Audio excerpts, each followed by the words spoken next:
ये सवाल था कि एक त्रिभुज एच जे के है, ये मुझे ठीक लग रहा है, एच जे के। तो ये कह रहा है एच जे बराबर एच के, एच जे बराबर एच के दे रखा है,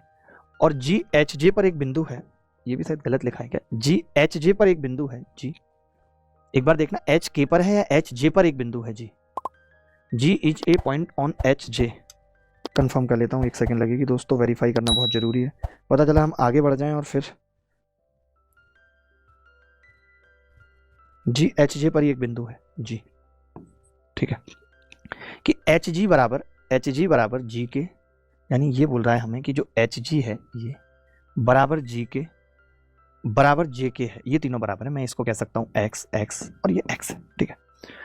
अब आप ही मुझे बताओ एक बात, अगर ये दोनों बराबर हैं तो मैं ये कह सकता हूँ ये एंगल अल्फा,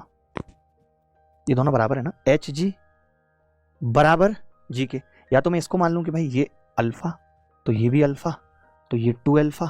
और ये दोनों बराबर हैं तो ये भी 2 अल्फा, ठीक है। अब ये भुजाएं भी बराबर हैं तो ये भी 2 अल्फा, तो अल्फा हो गया, यानी 5 अल्फा यहाँ से 180 आ गया, अल्फा कितना आ गया 36। ये सेम टू सेम सवाल मैंने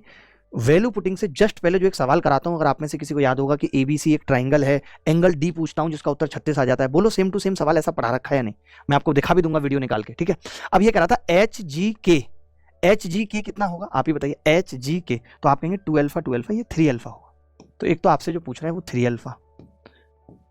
प्लस जी के और जे यानी अल्फा का पूछ कितना रहा है 2/3,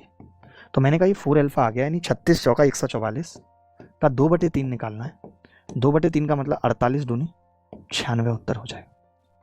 अच्छा सवाल था ये, वाकई में अच्छा सवाल था, इसमें बच्चे गलती कर सकते थे बट इतना मुश्किल नहीं था। हाँ ये था कि इसमें एक्सटीरियर एंगल निकालना था, लगाना था।